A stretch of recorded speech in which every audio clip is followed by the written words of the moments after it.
Your husband is cheating on you. Hindi ako naniwala sa sumbong sa akin ng kaibigan ko. Pinanghawakan ko ang sumpaan namin ni Marlon noong ikinasal kami na panghabang buhay namin mamahalin ang isa't isa. Kahit na arranged marriage lamang ang nangyari, naniniwala akong mahal niya ako. I know is my husband. He may be cold and distant, and he was once a womanizer, but he changed. At least, that's what I thought. Dahil makalipas lang ang isang araw ay narito ako ngayon, nakatayo sa tapat ng pinto ng kanyang office. Pinakikinggan ang ungol nila ng kanyang kabit. Oh, Marlon, honey. You're the best. No, Rachel, you are. Lalo akong lumapit sa pinto nang mapansin na bahagya itong nakaawang. Sumilip ako sa loob at nakita ang geksenang nagpadurog sa puso ko. If my husband is having sex with a random woman inside his office. Nakakandong paharap sa kanya ang babae habang nakatingala ito at nakapikit ang mga mata. Mas lalo akong nawasak nang makitang nasisiyahan ang mukha ni Marlon. Napaatras ako ng ilang ulit. Halos hindi ko na makita ng malinaw ang pinto dahil sa mga luhang nagpapalabo sa mga mata ko. In my heart is itching so much that it was killing me. Kahit masakit, pinilit kong pakalmahin ang sarili ko. I tried so hard to stop myself from crying and patiently waited for him outside his office. Makaraan ang mahigit kalahating oras, bumukas ang pinto at lumabas silang dalawa. Natigilan si Marlon nang makita niya ako. I stood up and fake a smile at him. Desperado akong itagos tunay kong nararamdaman. Kasi kahit nasasaktan ako ngayon alam kong mas masakit kapag nawala siya sa akin. What are you doing here? Nakapamulsa siyang tumayo sa harap ko. Pinauna na niya ang babae niya kaya naiwan kaming dalawa. Sino siya? LY girlfriend. Napalunok ako ng walang gatol niya akong sagutin. Parang ang dali lang sa kanyang sabihin ang bagay na iyon. Marlon, I'm your wife. Sa papel, mabilis niyang sinabi na lalong ikinadurog ng puso ko. Alam kong hindi niya ako mahal nang ikasal kami. Arranged marriage, plus it was his father's dying wish. Pero sa loob ng halos isang taon, akala ko ay natutunan niya rin akong mahalin. But it was wrong, so wrong. Since you already caught me, I might as well stop pretending. Matamis niya akong minisian katulad ng lagi niyang ginagawa noon. Be pretending. Hindi kita mahal, Saga. At kahit kailan, hindi kita magagawang mahalin. Kasalman tayo, hinding-hindi mo makukuha ang puso ko. Ma'am Saga. Gumising na po kayo. Ang malakas na boses ni Sita at ang ilang ulit na pagkalampag sa pinto ang nagpagising sa akin. Dali-dali akong bumangon mula sa pagkakahiga at patakbong lumapit sa pinto.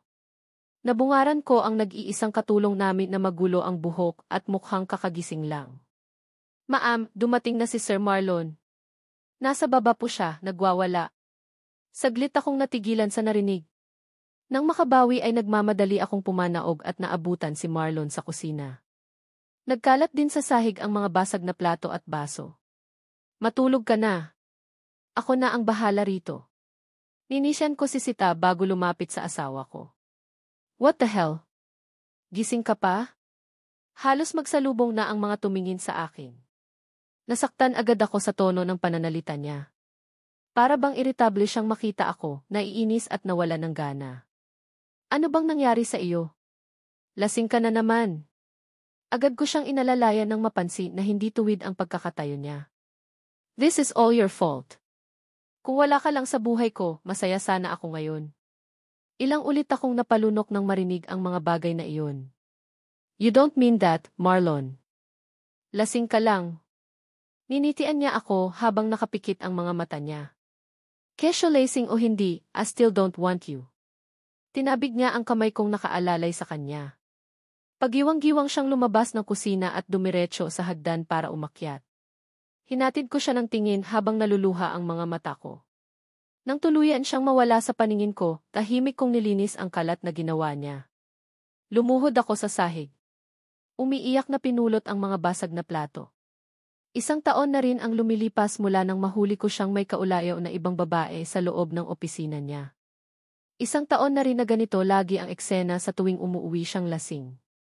Lagi siyang overtime sa trabaho at madaling araw na kung umuwi. Pagdating naman niya sa bahay, hindi ko rin siya makausap ng matino dahil lasing na lasing nga siya. Kung hindi nagwawala, ay mga anong masasakit na salita naman ang sinasabi niya sa akin. Kesyo hindi niya ako mahal, hadlang ako sa kaligayahan at kalayaan niya. At pabigat lang ako sa kanya. Sa kabila ng lahat na masasakit na salita, hindi ko siya binitiwan. Maging kasing lamig man ng yelo ang pakikitungo niya sa akin, o kasing init ng bulkan ang timpla niya, kapag kasama ako ayos lang. Basta, magkasama kami. Ganito ko siya kamahal. Matapos maligpit ang lahat ng kalat, nagmamadali akong bumalik sa itaas dala ang isang baso ng tubig. Naabutan kong kalalabas lang ni Marlon mula sa shower. Tanging white towel ang tumatakip sa pang-ibaba niya. Uminom ka muna ng tubig. Lasing na lasing ka, sige. Lumapit ako sa kanya at inabot ang baso. Nilagpasan niya lang ako. Parang hangin na hindi man lang binigyan pansin. Bumuntong hininga ako bago inilagay sa ibabaw tubig. Nang sidetable ang baso na puno ng. Saan ka ba galing? Halos gabi-gabi ka na lang ganito. Kulang na lang, hindi na lumabas ang tinig ko. Natatakot kasi ako na baka magalit na naman siya sa akin. Wala kang pakialam. Napalunok ako sa nakuhang sagot mula sa kanya. Lumapit ako sa balkonahe kung nasaan siya. Ganito lagi ang ginagawa niya pagkatapos maligo, maninigarilyo ng ilang minuto at pagkatapos matutulog na. Marlon, sabihin mo naman sa akin kung saan ka nagpupunta. Gabi-gabi akong nag-aalala sa iyo. Hindi na nga ako makatulog sa kakahintay ng pagdating mo. Iritableng nilingon niya ako. Halos mapaso ako sa paraan ng pagtitig niya. Parang nagliliyab ang mga mata niya sa galit. Do you really wanna know where I've been? Ninisian niya ako. Sa kandungan ng ibang babae. Tinapon niya ang sigarilyo sa labas pagmasdan. Nakita kong nairita siya lalo nang makita ang pagluha ko. Iiyak ka na naman? Tatanong-tanong ka, tapos iiyak ka? Bigla siyang tumayo. Nagsuot siya ng abuhing t-shirt at pajama. Galit niyang tinapon sa sahig ang tuwalyang nakapulupot kanina sa pang-ibaba niya. Bullshit, saga. Kung iiyak ka rin lang. Umalis ka sa harap ko. Bumalik siya sa kama at tuluyan ng humiga. Matagal akong nanatiling nakatayo habang nakatingin sa kanya. Nang mapansin kong malalim na ang paghinga niya, dali kong pinahid ang mga luha ko. Naupo ako sa kanyang tabi at pinagmasdan siyang mabuti. Kahit sa pagtulog, mukha pa rin siyang masungit. Kailan mo ba ako matututunang mahalin, marahang hinaplos ang malalambot niyang buhok. Binigyan ko siya ng halik sa pisngi. Naalimpungatan pa siya sa ginawa ko. Inis na tinabig niya ang kamay ko. Get away from me. Kumirot ang puso ko sa sinabi niya, pero wala akong nagawa kundi ang dumistansya. Nahiga na lang ako at hinayaang muling pumatak ang mga luha ko bago muling natulog. Marahan akong bumangon mula sa pagkakahiga sa kama. Ingat na ingat akong hindi makagawa ng ingay sa takot na baka magising si Marlon. Mababaw lang kasi ang tulog nito. Kaunting galaw at ingay, nagigising kapag nagising ito nang hindi pa oras ng paggising niya, paniguradong init ang ulo nito at sa akin na naman niya ibubunton. Puno ng pag-ingat akong lumabas ng kwarto at pumunta sa kusina. Kapag nasa bahay si Marlon, gumigising ako ng maaga para ipagluto siya. Naghanda ako ng fried rice, boiled eggs, and sausages para sa akin. Pancakes with whipped cream and strawberries naman kay Marlon. Favorite breakfast niya ito, pancakes. Sita. Where's the fucking car keys? Napapitlag ako nang sumigaw si Marlon mula sa taas ng hagdan. Agad akong lumabas. Sabado ngayon kaya nagtaka ako kung bakit nakapang-opisina siya. Wala naman siyang trabaho tuwing weekends. Heto po, sir. Inis niyang kinuha mula kay Sita ang susi ng kanyang kotse. Paalis na siya nang bigla akong humabol. Aalis ka na agad? Marlon, I prepared breakfast for you. Kumain ka muna. I'll just eat outside. Mabilis akong humarang sa kanyang harap sa kagustuhan na mapigilan siya. Ilang umaga na niya itong ginagawa. Nasasayang lang ang effort ko sa pagluluto dahil lagi siyang deadma sa mga handa ko. What the hell are you doing? Nagsalubong agad ang mga kilay niya nang tingnan ako. Kagatlabi akong nagtungo ng ulo. Nagluto ako. Sige, natikman mo muna. Umalis ka sa harap ko. Marlon, naman. Napapikit siya at nagbuga ng hangin. Parang nawawala ng pasensya na tinitigan niya ako. Napanguso naman ako. Fine. Iritable siyang pumasok sa kusina. Lumaki naman agad ang ngiti sa mukha ko. Sumunod ako sa likuran niya at mabilis siyang inasikaso. This is the first time again na titikman niya ang niluto kong breakfast, kaya halos ituring ko siyang hari. Naglagay ako ng isang tasa ng kape sa harap niya. Hindi ko alam kung ano ang gusto niyang inumin kaya maliban sa kape, may 2 baso rin ng orange juice at fresh milk sa tabi ng plato niya. Give me an alcohol. Bigla akong natigilan. Ha? Pero maaga pa, Marlon. Gusto mo bang kainin ko itong handa mo o hindi?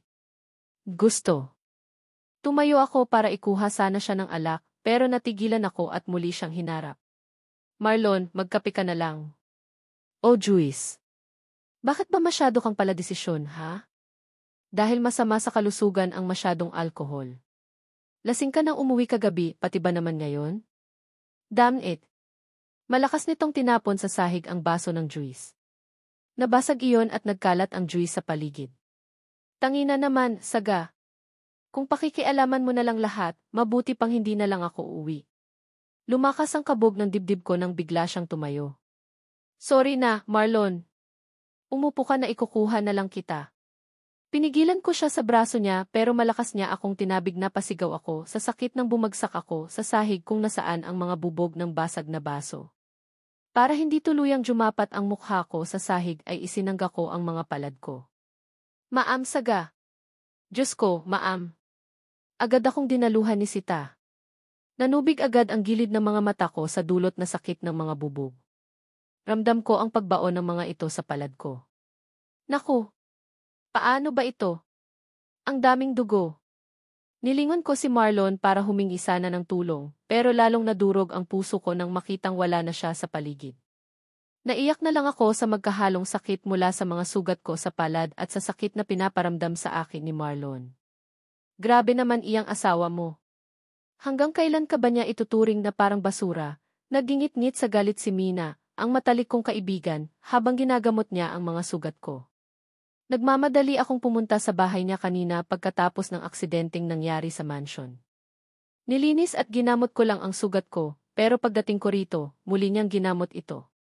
Malungkot akong nagbuga ng hangin. Hindi ko na alam kung anong gagawin ko. Kulang na lang, magmakaawa ako kay Marlon para lang limusan niya ako ng kahit kaunting pagmamahal pero wala pa rin.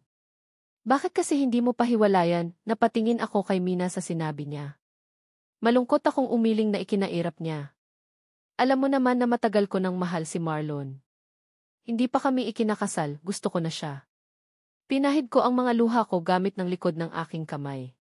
Pero hindi kanya mahal. And you're just suffering. Might as well end it before he gets physical. Mabilis kong inilingan ang mga sinabi ni Mina. Hindi siya ganoon, best malamig man siya sa akin, hindi niya magagawang saktan ako. Sa ngayon. Pero kapag patuloy mo siyang hinahayaan na itrato kang ganyan, magkakalakas loob iyon na saktan ka. Bumuka ang bibig ko. Magsasalita pa sana ako pero naudlot iyon nang biglang tumunog ang cellphone niya sa ibabaw ng bilog na mesa. Kinuha niya iyon at binasa ang natanggap na text. Oh, it's the delivery guy. May in-order akong sex toys to spice up din my sex life with every boyfriend. Boyfriend, maangkong tanong. Sino pala iyang boyfriend mo? Ang tagal mo. Nang hindi nagkukwento sa akin ng tungkol sa love life mo. Friends with benefits.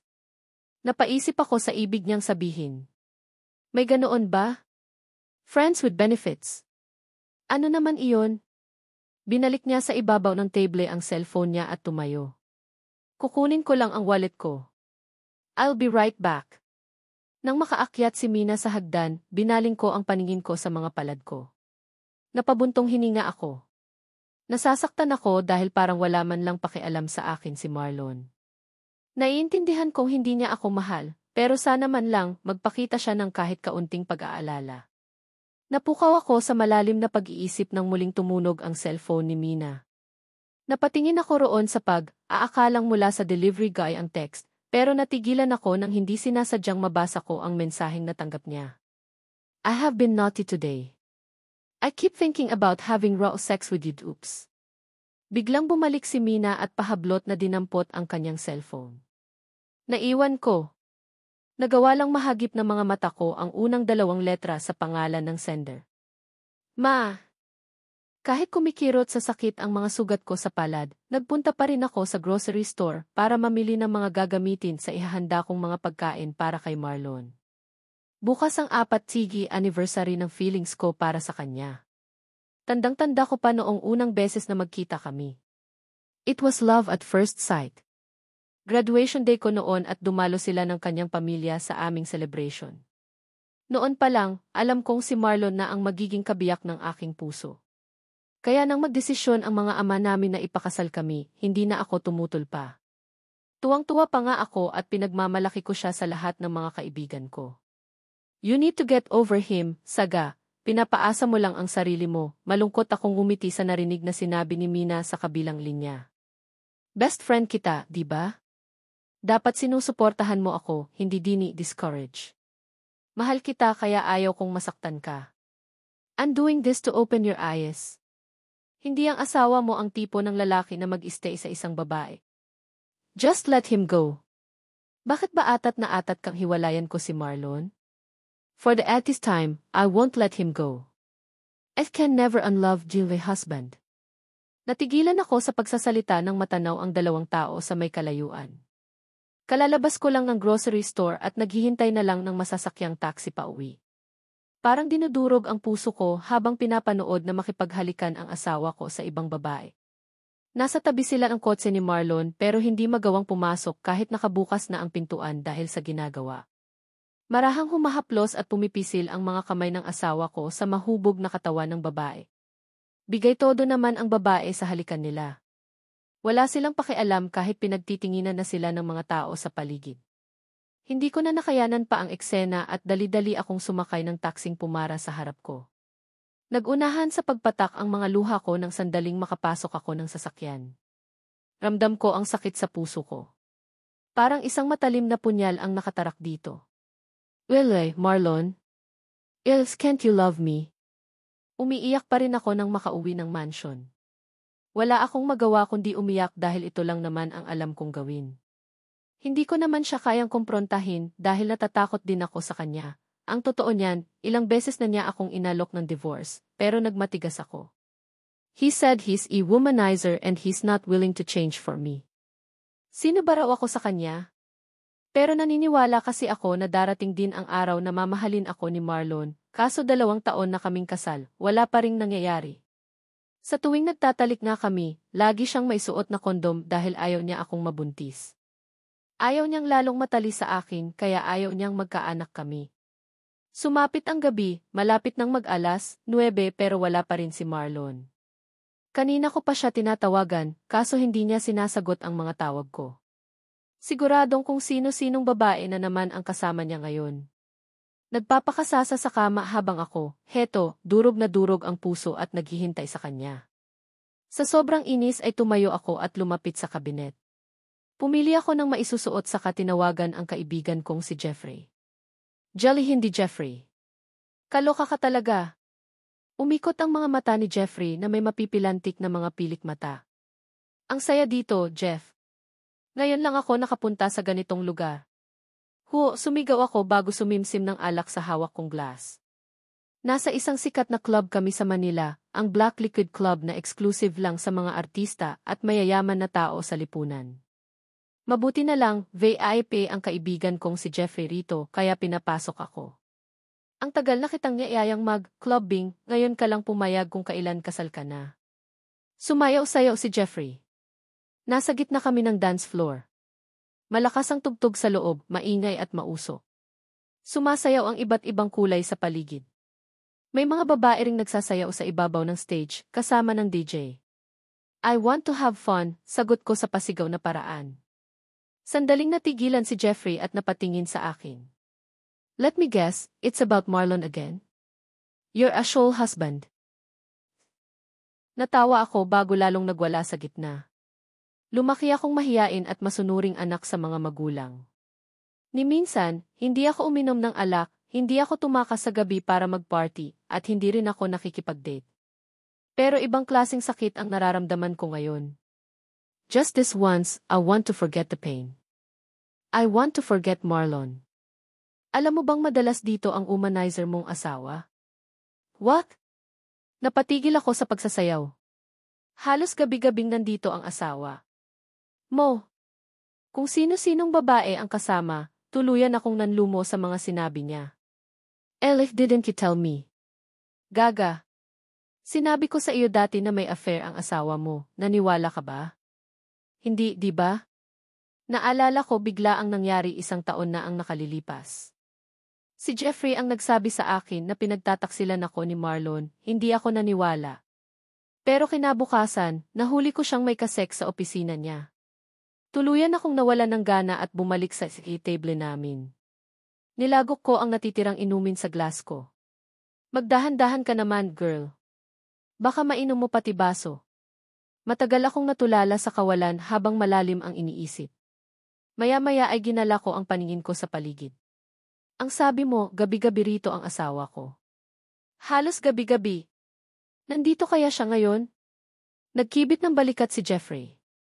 Wala siguro. Didn't see him anywhere. Madali naman mapansin kapag nandito iyon, pinaikutan kasi ng mga babae. Dahil sa sinabi niyang iyon, agad akong kinutuban. Nagmamadali akong umuwi sa bahay. Ganoon na lang ang pagkatigil ko nang makita si Marlon sa labas ng gate, nakasandal sa pinto ng kotse niya at parang may hinihintay. Marlon!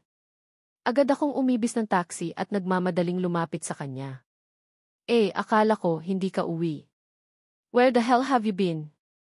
Galit niya akong nilapitan. Napangiwi ako nang maramdaman ang mahigpit niyang paghawak sa braso ko. Marlon, nasasaktan ako. Answer me, woman. Saan ka nanggaling sa labas? Sinong kasama mo?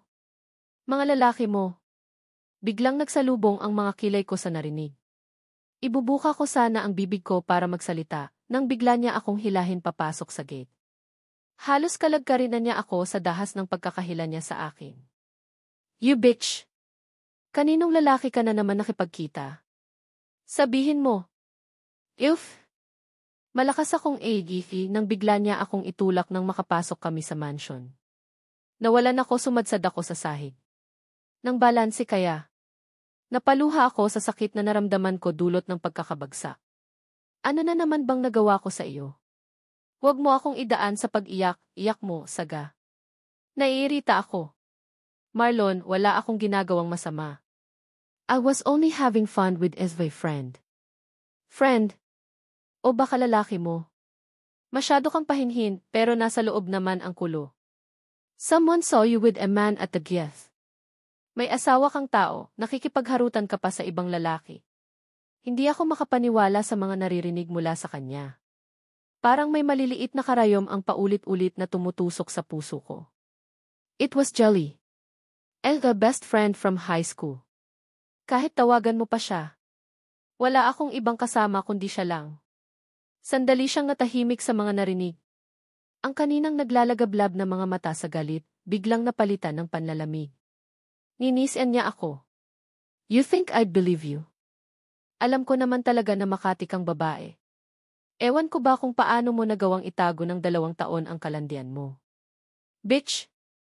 Ika-ika akong naglakad sa loob ng kitchen habang hinahanda ang agahan ni Marlon. Sa kabila ng ginawa niya sa akin kagabi at sa masasakit na salitang sinabi niya, heto't para akong tanga na igi palalo ang pagluluto ng almusal niya. Pagkatapos maghanda, bumalik ako sa kwarto namin at maingat na binuksan ang pinto. Sumilip ako sa loob para makita kung gising na siya. Marlon, handa na ang agahan. Pumasok ako nang makita siyang kagigising lang. Kinuha ko ang mabalahibo niyang slippers saka ito nilagay sa tabi ng kama. Nauna akong bumaba. Nang sumunod siya ay pupungas-pungas siyang naupo sa harap ng mesa. Here's your coffee. Ako mismo ang nag-brew niyan. Natuon ang matatalim niyang mga mata sa akin. Agad akong nagbaba ng mukha. Kesyo galit o hindi, matalim na talaga akong tumitig ang mga mata niya. O baka gusto mo ng alak? I can get you a glass of wine or whiskey if you want. Banayad akong umiti. Iniiwasan ko ng painitin ang ulo niya. Masyado pang maaga para doon. Kung ayaw niya sa akin at talagang hindi niya ako kayang mahalin, fine. Pero sana maiwasan man lang namin ang pag-aaway ng madalas. Ayokong lagi siyang galit sa akin. What's the occasion? Napatingin ulit ako sa kanya dahil sa tanong niyang iyon. Napansin niya siguro ang maraming pagkain na nakahain sa mesa. Nahiya akong sabihin kung anong mayroon ngayon kaya umiling na lang ako. Gusto lang kitang ipagluto. Pinasadahan ko ng tingin ang hapag. May avocado toast, scrambled eggs, egg muffins, at 2 clays ng pancakes. Ang orange pancakes with orange syrup, saka pancakes with coconut syrup and raspberries. Mahilig si Marlon sa mga American-style na breakfast, iyong puro pancakes and fruits kaya pinag-aralan kong gumawa nito noong ikasal kami. Tikman mo ito. Ako na mismo ang naglagay sa plato niya ng pancakes with coconut syrup at scrambled eggs. Nakangiti ko siyang pinagsilbihan sa kabila ng pananakit ng binti at ibang parte ng katawan ko dahil sa ginawa niya sa akin kagabi. Matatawag akong tanga o martyr, pero mahal ko lang talaga si Marlon. Hindi ako titigil sa pagmamahal sa kanya hanggang sa ilayo nila ang puso ko sa akin. Nang magsimula na siyang kumain, sandali akong pumunta sa kitchen para kunin ang niluto kong fried rice, longganisa at kamatis. Noong dalaga pa ako, madalas akong maiwan mag-isa sa bahay tuwing umaga. Parehong busy sa trabaho sina mommy at daddy, kaya ang lagi kong kasamang kumain, sina Yaya Melda at iba pang katulong namin. Sa madaling salita, nasanay ako sa pagkain ng heavy breakfast tuwing umaga. Habang nag-aalmusal kami, panaisulyap sa akin si Marlon, pati sa mga kinakain ko. Paminsan ay nagsasalubong pa ang mga kilay niya. Mahal, gusto mo bang subukan itong fried rice with longganisa? Masarap ito. Napansin kong umasim agad ang mukha niya. Don't call me that. Bakit naman? Tinaliman niya ako ng mga mata, kaya mabilis akong nagbaba ng mukha. Pagkatapos mag-agahan ay bumalik din siya agad sa kwarto. Walang nangyari, ma'am. Lumapit sa akin si Sita. Malungkot akong umiling. At least, he finished his breakfast. Nagbuga ako ng hangin at pinagpatuloy ang ginagawang pagliligpit. Kahit papaano, masaya na rin ako dahil inubos ni Marlon ang hinanda ko. Hindi lang iyong nilagay ko sa plato niya kundi lahat. Saga! Get over here, napasinghap ako nang marinig siyang sumigaw mula sa itaas. Sita, ikaw na muna ang bahala rito. O, sige, ma'am. Umakyat na po kayo. Mukhang mainit na naman ang ulo ng dragon. Muntik akong matawa sa sinabi niyang iyon.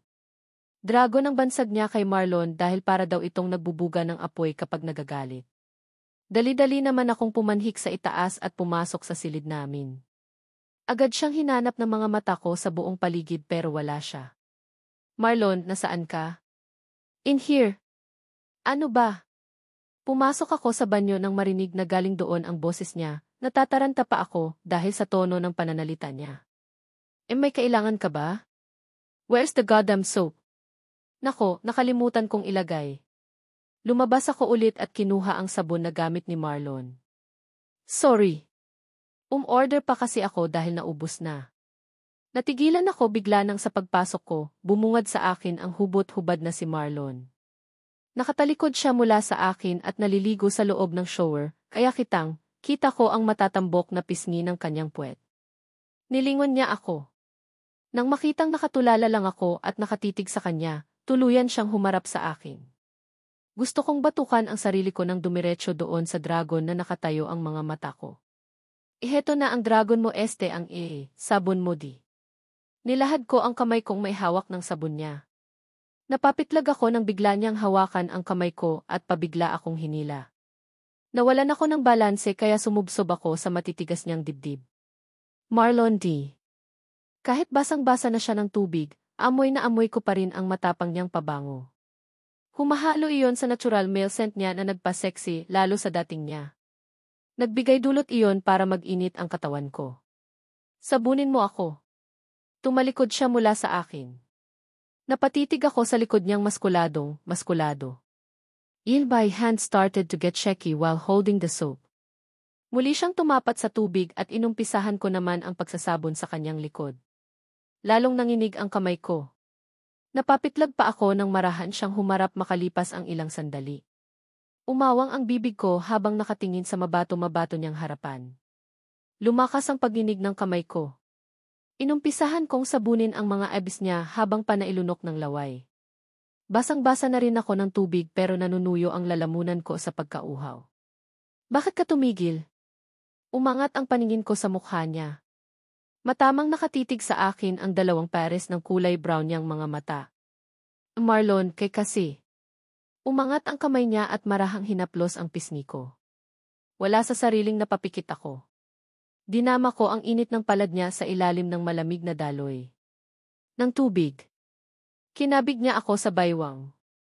Ibinaon ko naman ang mukha ko sa matigas at mainit niyang dibdib habang magkalapat ang mga katawan namin. Saga. Nakagat ko ang labi ko nang banggitin niya ang pangalan ko gamit ang baritono niyang boses. Ang sexy. Hinawakan niya ang baba ko at marahang itinaas ang mukha ko. Nang magmulat ako ng mga mata, nakatingin na siya sa akin. Ibang-iba ang tingin niya ngayon. Malayo sa malamig at laging galit na titig na ibinibigay niya sa akin araw-araw. Unti-unting bumaba ang mukha niya hanggang sa muli kong ipikit ang mga mata ko nang maglapat ang mga labi namin. Marahan kong hinaplos ang pisngi ni Marlon habang mahimbing itong natutulog. Pareho kaming sa ilalim ng kumot, magkalapit ang mga katawan namin at dama ko ang init na nanggagaling sa kanya. Hindi sinasadyang mabaling sa orasan ang paningin ko. Gosh, it's almost 11. I need to prepare for lunch. Dali-dali akong bumangon at nagbihis. Puno ng pag-ingat akong lumabas ng silid para dumiretso sa kusina. Hindi ko mapigilan ang hindi ngumiti ng malapad. Sa loob ng 2 taon naming pagsasama, 2 beses lang naging ganoon kaingat sa akin si Marlon. Madalas kasi siyang maraha sa kama. Sa palagay ko, lumalambot na ang puso ni Marlon para sa akin. Mukhang maganda ang mood natin. Maam, ah? Natigil ako sa paghahum ng kanta at napatingin kay Sita.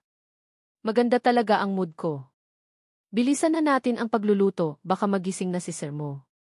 Saga. Natigilan kaming pareho nang marinig na naman ang sigaw na iyon. Speaking of the devil.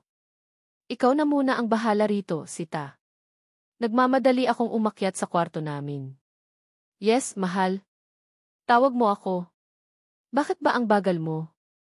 Kanina pa kita tinatawag. Sinasadya mo yatang hindi sumagot. Napasimangot ako nang makitang maasim na naman ang mukha niya. Parang nakalunok ng isang pack ng kalamansi. Nagluluto kasi ako. Ano ba iyon? Where's the fucking phone? Napakurap-kurap ako bago hinagilap sa paligid ang cellphone niya. Wala ba sa iyo? Hindi ko napansin, Tanga ka ba? Natigilan ako nang marinig iyon. Sa tingin mo, hahanapin ko pa sa iyo kung nasa akin. Marlon, naman. Bakit galit ka na naman sa akin? Kailan ba ako hindi nagalit sa iyo? Nailing siya habang hinahanap sa buong kwarto ang cellphone niya. Damit. Malilate na ako. Aalis ka. Nagluto ako ng tanghalian. Sa labas ako kakain. Halos baliktarin na niya ang kama sa kakahanap ng cellphone niya. Nakakainis. Aalis na naman siya. Sa labas? Pero marami akong niluto. Saluhan mo naman ako. Nilapitan ko siya at kumaling sa braso niya. Bigla siyang natigilan at salubong ang mga kilay ng balingan niya ako. Bumaba ang paningin niya sa mga kamay kong nasa braso niya. Anong ginagawa mo? Kita ko ang inis sa mapupungay niyang mga mata. Napapahiyang nagbawi ako ng kamay. Sorry. Napatawa siya. Iyong uri ng tawa na nang iinsulto. Tingin mo, porke ginalaw kita, okay na tayo. Matagal akong natigilan sa mga narinig, lalo na sa salitang ginamit niya. Ginalaw? Iyon lang iyon para sa kanya. Ginalaw niya lang ako. Responsibilidad mong ibigay ang katawan mo sa akin dahil asawa kita. Pero hindi ibig sabihin noon gusto na kita. I'll never love you, Saga. Wake up. Hindi ako nakabawi sa mga narinig mula sa kanya. Kahit nang magdesisyo siyang iwan ako, patuloy pa rin ako sa pagtayo roon mag-isa. Wala akong ganang kumain kaya halos buong araw lang akong nagkulong sa kwarto. Hindi na ako nasanay. Lagi naman niya akong pinagsasalitaan ng masama. Bumangon ako habang pinapahid ang mga luha sa pisngi ko. Matamlay ang katawan ko at parang pagod. Pinilit ko pa rin tumayo para maghanda ng hapunan, pero katulad ng nakagawian, hindi na naman siya umuwi ngayong gabi. Naghintay ako sa sala hanggang sumapit ang hating gabi, pero hindi siya dumating. Sigurado akong babae na naman ang kasama niya ngayon. Matapos niya akong pagsalitaan ng masama, magpapakasasa siya sa mga babae niya. Ganito na lang ba palagi? Hindi na ako nakatiis at mabilis na nagbihis. Pumunta ako sa club kung saan siya madalas na tumambay. Pero sa halip na si Marlon, ang kaibigan kong si Mina ang nakita ko. Pumasok siya sa comfort room kaya may pagmamadali ko siyang sinundan. Pagdating ko sa tapat ng pinto ng comfort room, napahinto ako sa narinig na ingay mula sa loob. Parang may umuungol. Maingat kong binuksan ang pinto at sumilip sa loob. Nanigas ako sa kinatatayuan nang makita ang eksenang nangyayari sa loob. Nakaharap sa salamin ang dalawang taong malapit na malapit sa akin. Kita ko kung paano tumirik ang mga mata ni Mina habang binabayo ito patalikod at marahas ni Marlon. Napapakagat-labi pa si Mina sa tuwing bumabaon ang pagkalalaki ng asawa ko sa kanya. Ah! Faster, babe! Deeper! Samantalang wala naman mababakas na kahit na anong emosyon sa mukha ni Marlon. Kahit noong saluhin ng isang kamay nito ang kabilang bunt ni Mina, ay hindi pa rin nagbago ang ekspresyon sa mukha niya. I'm coming, tila mabangis na hayop na ungol ng asawa ko. Napangiti si Mina nang dahil sa narinig.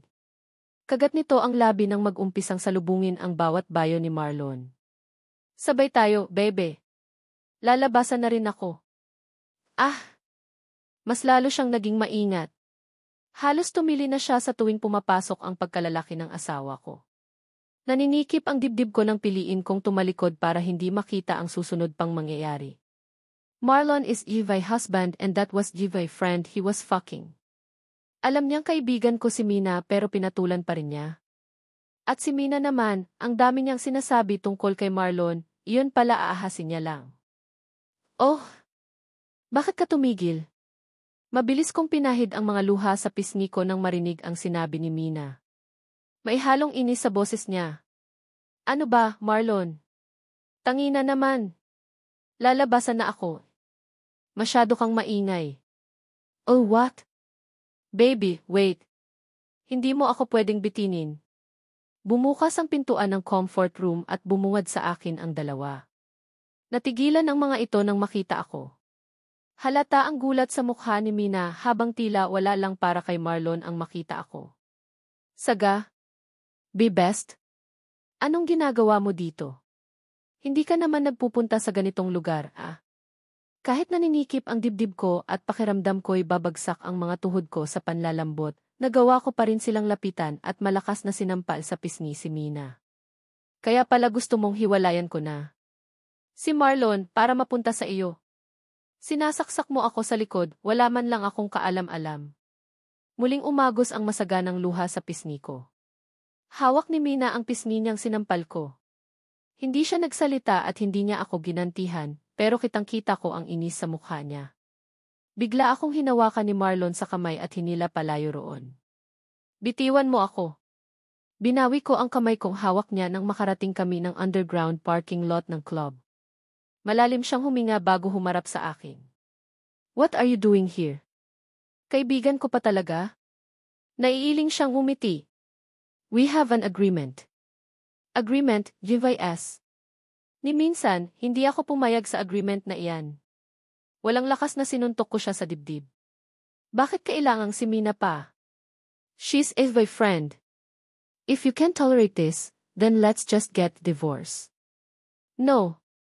Naiinis na tinalikuran niya ako at saka pumasok sa sasakyan niya. Mabilis akong humabol at sumakay sa passenger seat. Maghihiwalay tayo tapos ano? Magsasama na kayo ni Mina? Hindi. Marlon. Natigilan siya bigla. Mabilis niya akong nilingon at tiningnan gamit ang matatalim na mga mata. Hindi kita pakakawalan. Hindi ko hahayaan na maging masaya kayo. Patayin mo na lang ako pero akin ka. Lumalim ang bawat paghinga niya habang nakatingin sa akin ng masama. Huwag mo akong hintayin gumawa ng bagay na pagsisisihan ko, Saga. Napupuno na ako. Nagsukatan kami ng tingin. Di gawin mo. Pero hindi tayo magdi-divorce. Fuck! Malakas kong itinapon sa malayo ang hawak kong baso ng alak. Naubusan ng pasensyang naupo ako sa luxury sofa sa malawak na sala ng bahay ni Mina. Saga is really pissing me off. Ilang beses na niya akong nahuling may babae, pero ayaw pa rin niyang pumirma sa divorce papers namin. And now, she caught me fucking her freak friend. Kaso hindi pa rin nagbabago ang isip niya at mas lalo pang nagmatigas. Tanginan niya talaga. Hindi mo sinabing pupunta siya roon? Natigilan sa paglalakad si Mina nang pagtaasan ko ito ng boses. Kabadong lumapit siya sa coffee table na nasa harap ko at nilapag doon at tray ng fruit platter. Marlon, I didn't know. Sa tingin mo ba, gugustuhin kong makita tayo ni Saga sa ganoong akto? But she did see us. Damn it. She saw me fucking you and still, she refused to divorce me. Ang tigas talaga ng bungo niyang kaibigan mo. Huwag ka nang magalit. Pinalambing niya ang boses niya at naupo sa tabi ko. She's early friend pero matagal na rin kitang gusto. Hindi ba't nakabuti pa para sa atin ang nangyari? At bakit mo naman nasabi yan? Irritable ko siyang binalingan. Baka ma-realize niya na hindi talaga kayo para sa isa't isa at pumayag na siyang makipaghiwalay sa'yo. We should let her see na tayo talaga. Didn't you hear what just said? Ayaw niyang pumayag sa divorce. Tangina naman. Buong akala ko, kapag nalaman ni Saga na may namamagitan sa amin ng kaibigan niya, siya pa ang makikipaghiwalay sa akin. Pero wala na namang nangyari. Inis akong tumayo at diretsong tumungo sa pinto. Marlon, where are you going? Nilingon ko si Mina at tiningnan ng masama. It's over. I'm done with you. Halatang nagulat siya sa narinig but I couldn't care less. She's boring and not even good in bed. Mas okay pa si Saga sa kama kaysa sa kanya. Marlon, come back. Pilit siyang nagmakaawa na huwag kong iwan pero dahil sa nangyari ay nawala na rin ang gana ko sa kanya. Sir, parating na po sa bansa si Miss Hermosa. She'll arrive at the airport in 2 hours. Inis kong binaba ang mga papeles na hawak ko. I've been working since I got here around 4 in the morning. Hindi ako umuwi sa bahay dahil paniguradong makikita ko na naman ang nakakainis na pagmumukha ni Saga habang umiiyak. I couldn't stand her. Naiinis ako sa tuwing nakikita ang paawa niyang mukha, lalo na kung nagdadrama pa siya. Akala niya yata madadala ako sa paiyak-iyak niya. Who's Hermosa? Kunot ang noong binalingan ko ang sekretary ko. Napangiti naman si Leah. She's the heiress of Hermosa Retail, the only daughter of Douglas Hermosa. Half Brazilian, half Filipino. She's a potential investor, sir. Matagal akong natahimik dahil sa mga sinabi niya. I remember her. Ilang ulit siyang ibinida sa akin ni Mama noon. She wants me to get her for our company's benefit. Maya-maya ay dumating naman sa office ko si Ross, isa sa mga malapit kong kaibigan noong nasa kolehiyo ako hanggang ngayon. Naghanda ng 2 alcoholic drinks si Leah para sa amin. Hindi umiinom ng ibang drinks si Ross maliban sa alcohol. Binabalak siyang kunin ng kumpanyang kaaway namin. I need to get to her first. And how old is this? Hermosa. Tumingin ako sa sekretary ko na nakatayo pa rin malapit sa amin. 39, sir. Still young, komento ni Ross matapos sumimsim ng alak. And very beautiful. She's also a model in Brazil and still single, dagdag pa ni Leah na ikinangiti ko. Sounds interesting. Nagkatinginan kami ni Ross. Pinapunta ko siya rito to ask him a little favor. Siguradong pinalilibutan ng bodyguards ni Douglas ang anak nito, kailangan kong masolo ang anak niya kung gusto kong makuha sila para sa kumpanya. What will get if I help you? Napangiti ako sa tanong niya. What do you want? Seryoso niya akong tiningnan. Would you let me bang your wife? Mabilis na naglaho ang ngiti sa mukha ko dahil sa sinabi niya. Humigpit ang pagkakahawak ko sa baso nang makitang hindi nagbabago ang reaksyon niya. Are you fucking serious? Ilan sandali pa kaming nagsukatan ng tingin bago siya tumawa at umiling. I'm only joking, dude. Chill. Ayos-ayusin mo ang mga biro mo. Just thought that maybe you don't want her anymore. I can have her if you want. Lalong nagdilim ang mukha ko sa mga sinabi niyang iyon. Nang inis siyang tumawa bago binawi ang mga sinabi. Just give me your brand new yacht. That'll do. Nagbuga ako ng hangin matapos tumango. Wala akong pake kay Saga pero ayaw ko nang inaangkin ng iba ang pag-ari ko. Nakaparada ang kotse ko sa labas ng airport. Tanaw ko mula sa loob ang mga hired bodyguards ni Ross na naghihintay sa loob ng sasakyan. Hindi sila bastang bodyguard dahil lahat ng tao niya ay trained sa iba't ibang klase ng martial arts. At hinahired sila hindi lang para promotekta ng mga tao, they are hired for killing. According to Enoy Secretary, may ugali si Hermosa na tumataka sa mga bodyguard niya para gumala mag-isa. Napailing ako sa iniisip. Kakaibang tagapagmana pala itong makakabangga ko. Sa sandaling makalabas ng airport si Hermosa kasama ang mga bodyguard niya, tumigil sa tabi nila ang dalawang kotse na kinalululanan ng mga tao ni Ross. Agad na hinarangan ng mga ito ang bodyguards ni Hermosa. Seeing the commotion, the woman sneakily left her guards and ran away.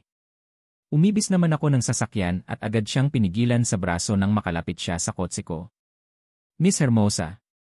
Inis siyang tumingin sa akin, pero nang matuon sa mukha ko ang paningin niya, bigla siyang natigilan. Pilyo akong umiti. It's Mezzy Hermosa. Pleasure to meet you. I'm Marlon Cordova, Z of Alcantara Food Company. I'm here to take you away. Pinagbuksan ko siya ng pintuan ng kotse. Sandali pa niya akong tiningnan bago. Sumilay ang makahulugang ngiti sa mapupulan niyang mga labi. Pinuntahan namin ang halos lahat ng mga lugar na gusto niyang puntahan. She told me about herself and that she is separated. Lucky you are, ani ko matapos namin mag-check-in sa isang luxury hotel. Well, do you have a wife that you want to divorce? Natatawa siyang pumasok sa kwarto habang nakasunod ako sa kanya. Aaminin ko, first meeting pa lang namin, matinding attraction na agad ang naramdaman ko para sa kanya. Who wouldn't be attracted to her? She's wild, beautiful, and sexy. Exactly my type. Lumaki ako dito sa Pilipinas, actually. Pumupunta lang ako sa Brazil kapag may ini-endorse ako or anything that's business-related. Tinalikuran niya ako at sinimulang hubarin ang suot niyang bodycon red dress. She slowly and seductively get naked in front of me. Alam mo kasi, Limber Cordova, I'm about to inherit our retail company. At kailangan ko ng makakasama sa pagpapalago ng negosyo namin. Napangiti ako sa narinig. Hindi lang siya maganda, may pakinabang pa sa akin. I'm married. Natawa siya sa sinabi ko. I don't care. It's not your name I'm after, it's you. Hubot-hubad na siya nang harapin ako at nang akit nang umiti sa akin. If only wasn't married, she will be perfect for me. Sage, stay and eat here for lunch. Pero kapag na food poison ka, wag mo akong sisisihin. Excuse me. Tatalikod na sana ako pero muli ko siyang hinarap dahil sa inis. You're flirting with Ezvay husband, and I'm sure, you're not just his acquaintance. May batas tayo sa Pilipinas na kapag napatunayang kabit ka, maaabswelto ako kahit ano pa ang gawin ko sa iyo. Tuluyang natutop ang dila niya sa mga sinabi ko, pero ang ikinainis ko, hindi pa rin siya umaalis. Ang tigas naman ng babaeng ito. Sita! Agad na lumapit sa akin si Sita. Yes, ma'am. Kunin mo nga ang pagkaing niluto ko, isama mo na rin iyong lason sa mga daga. May pakakainin lang ako rito. Yes, ma'am. Hindi pa nakakalayo si Sita, bigla na siyang tumayo at galit na tumingin sa akin. Na! Aalis na. Diretso siyang nagmarch sa palabas ng mansion. Nakagat ko ang labi ko sa inis. Hindi iyon ang una't huling beses na nagdala si Marlo ng babae niya sa bahay namin. Nadagdagan at nadagdagan pa hanggang sa masanay na rin ako. Wala naman silang ginagawa. Nag-uusap lang sila, kumakain at naglalandian. Laging dinadahilan ni Marlon ang trabaho, kaya kahit gusto kong buhusan ng kumukulong tubig ang mga babaeng dinadala niya, hindi ko magawa. Sita, I left the phone inside the car. Can you go and get it for me? Ay, sure, ma'am. Kararating lang namin ni Sita mula sa grocery store. Punong-puno ang dalawa kong kamay ng mga paper bags laman ang pinamili namin. I'm planning to cook Marlon's favorite dishes. Matagal ko na rin siyang hindi napagluto mula nang mahuli ko sila ni Mina. Ayaw ko namang tuluyang magkasira kami dahil doon. Kahit na ang totoo, hindi naman talaga kami naayos kahit kailan. Nagmamadali akong pumasok sa mansyon nang bigla akong matigilan sa nakita. Pababa na ng hagdan ang isang babaeng hindi ko kilala. Magulo ang buhok nito at maging ang suot niyang damit. Pati ang lipstick niya, nagkalat din sa gilid ng kanyang labi. At abala pa siya sa pagsarado ng zipper ng kanyang damit. Hindi ito makatingin sa akin nang dumaan sa tabi ko. Para naman akong kandila na unti-unting naupos habang nakatingin sa kwarto namin ni Marlon, kung saan nanggaling ang babae. Hindi ko hinayaan na tumulo ang mga luha ko. Mabilis kong binagsak ang mga pinamili namin at nagmamadaling umakyat sa kwarto. Naabutan ko si Marlon sa loob ng aming silid, nakasandal siya sa headboard ng kama at naninigarilyo. Ginawa niyo rito. Naatim mong gawin iyon dito.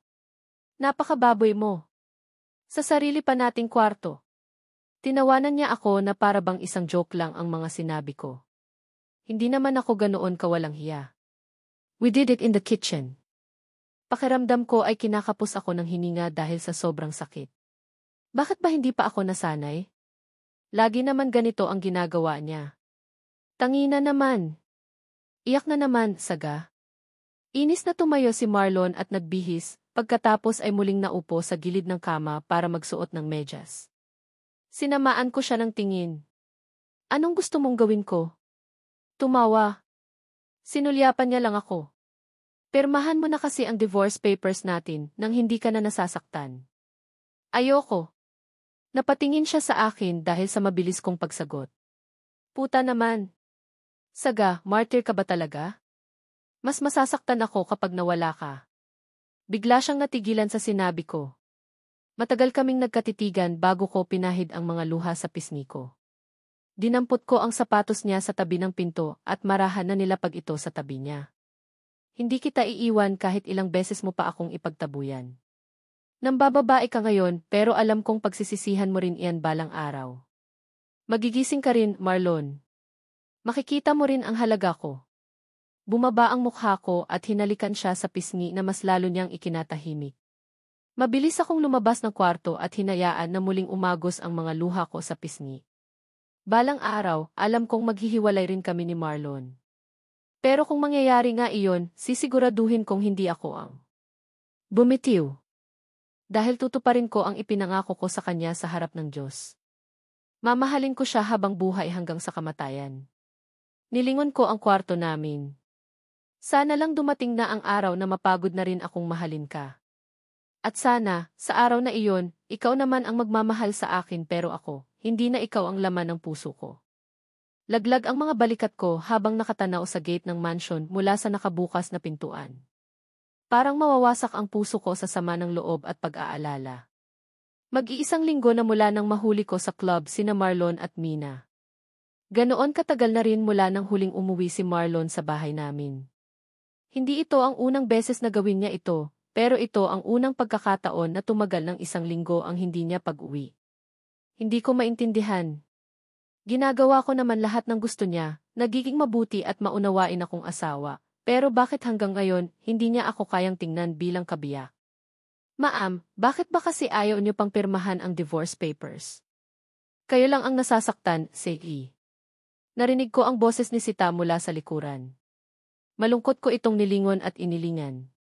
Dahil ayaw kong masira ang marriage namin at ayaw kong pakawalan ang taong mahal ko. Aanhin mo naman po ang kasal kung malungkot at nahihirapan naman kayo, Ma'am Saga. Napakaganda niyong babae at mabuti ang inyong puso, marami pang ibang lalaki dyan ang magkakagusto sa inyo. Napangiti ako sa mga sinabi niya. Narinig ko na ang lahat ng iyon. Hindi siya ang unang taong nagsabi sa akin ng mga bagay na ito, pero kahit ilang tao pa siguro ang magsermon sa akin, mananatiling sarado ang tainga ko.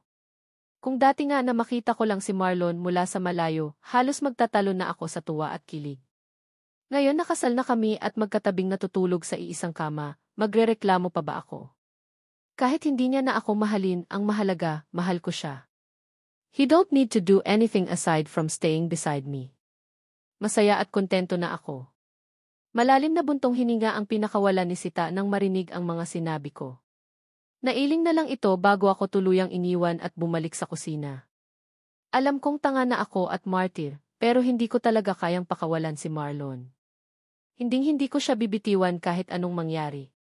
Mambabae na siya habang buhay, pero ganoon katagal din siyang matatali sa akin. Paalis na ako sa bungad ng pintuan nang bigla akong matigilan sa nakita. Si Marlon.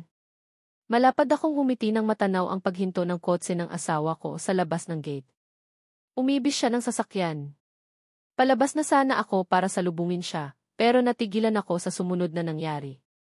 I was dumbfounded when I saw a woman got out from the passenger seat of his car. She immediately wrapped her hands around his arm and kissed him on his cheeks. Parang pinipiga ang puso ko habang pinapanood silang masaya at panailandian na naglalakad patungo sa gawi ko. Gusto kong tumawa at maiyak sa parehong oras. Ilang araw siyang wala, ngayon na umuwi siya, may dala pa siyang babae. Tumigil sila sa mismong harap ko. Nakatingin lang ako kay Marlon. Pilit kong pinipigilan ang sarili ko na lumuha dahil paniguradong pagtatawanan na naman niya ako. Ninisyan niya ako na parang wala siyang dalang babae sa harap ko.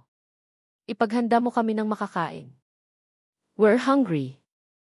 Nilagpasan nila ako at pumasok sa mansion, pero mabilis ko silang hinabol para pigilan siya sa braso. Stella, mauna ka na. I'll wait for you. Malanding humiti ang babae bago na unang pumasok sa dining room. Kalmado naman at nakangiti pa si Marlon nang lingunin ako. Paano ba niya nagagawa ito? Ang ngitian ako na parang wala siyang ginagawang makakasakit sa akin. Sino siya? Pinilit kong pakalmahin ang sarili ko. Kahit gustong sumabog ng puso ko, malumanay pa rin akong nagsalita. Acquaintance. Acquaintance? Kung makalingkis sa braso mo, parang ahas. Tapos, acquaintance lang. Binawi niya ang braso niyang hawak ko at mumiti sa akin. Now, go to the kitchen and prepare us something to eat. Abala ako sa pagtitig sa babaeng nakaupo ngayon mag-isa sa loob ng dining room. May pintuan sa pagitan ng kitchen at dining room namin, kaya malaya kong napagmamasdan ang bagong babae ni Marlon. Mula rito, natuon ang paningin ko sa hagdan. Nasa itaas ngayon si Marlon at kasalukuyang nagbibihis. Ma'am, buhusan ko na ba ng kumukulong tubig? Tinigil ko ang ginagawang pagluluto at tumingin kay Sita. Seryoso ang mukha niya at parang pursigido pa. No, let me handle this. Iniwan ko sa kanya ang niluluto ko sa kamarahang naglakad palapit sa babae. Oh, hi, masigla nitong bati. Muli ko itong pinasadahan ng tingin. Nakasuot ito ng damit na yumayakap. Nang mahigpit sa sexy nitong katawan. Sa sobrang iksi ng suot nito, lantad na ang mga braso at hita nito. Mahaba at medyo kinulot ang kanyang buhok, makapal naman ang makeup at maging ang pulang lipstick sa mga labi. Ngayon lang kita nakita. Sino ka? Ano mo ang asawa ko? Asawa? Tiningnan niya ako mula ulo hanggang paa. Asawa ka pala ni Marlon? I'm sorry, akala ko kasi, hiwalay na siya sa asawa niya. Ngayong alam mo nang hindi kami hiwalay, kakain ka pa rin ng luto ko. Natigilan ito at napalunok. Halatang kinabahan pero hindi tumayo para umalis. Matagal na oras akong nakatitig sa pinto kung saan lumabas si Saga. Hindi ko maintindihan kung bakit bigla akong naawa sa kanya. Nakokonsensya na ba ako? I shook in my head and continued getting dressed. Konsensya. Awa? Wala ako noon. I'm Marlon Cordova. Walang ibang mahalaga sa akin kundi ang mapalago ang negosyo namin. Natigilan ako sa pagbibihis nang makatanggap ng tawag mula kay Mama. I have so much on my plate already. Really does it have to be so difficult to contact you? I'm sorry, Ma. I've been busy these days. Speaking of work, have you met with Douglas' daughter? Yes. Had she signed the contract with us? Naipikit ko ang mga mata ko sa tanong niyang iyon. Pagkatapos namin magkita ni Maisie at maglaro ng ilang araw, nagsawa rin ako sa kanya. She's beautiful and good in bed, but there's something about her that makes me off. Not yet. Bumuntong hininga siya sa kabilang linya. You know how much important the Hermosa retail to us. Do everything you can to get her.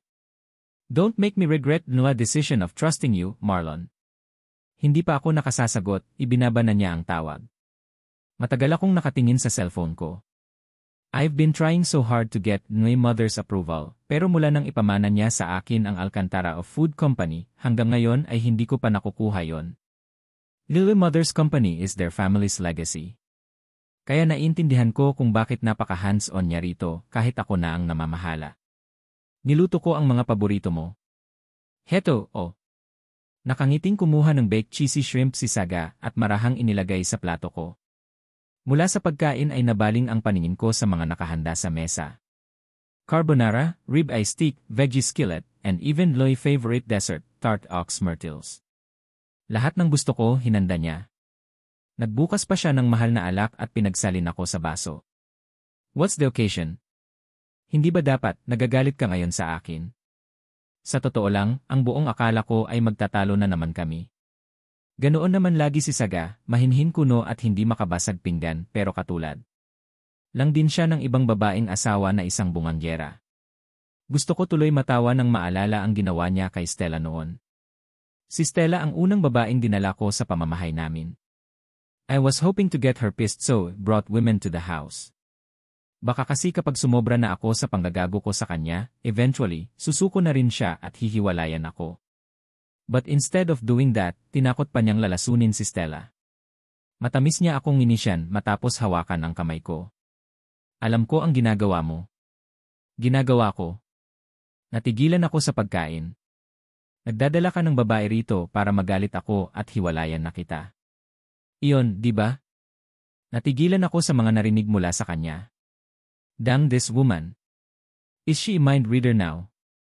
Well, I'm sorry, Marlon. That won't work.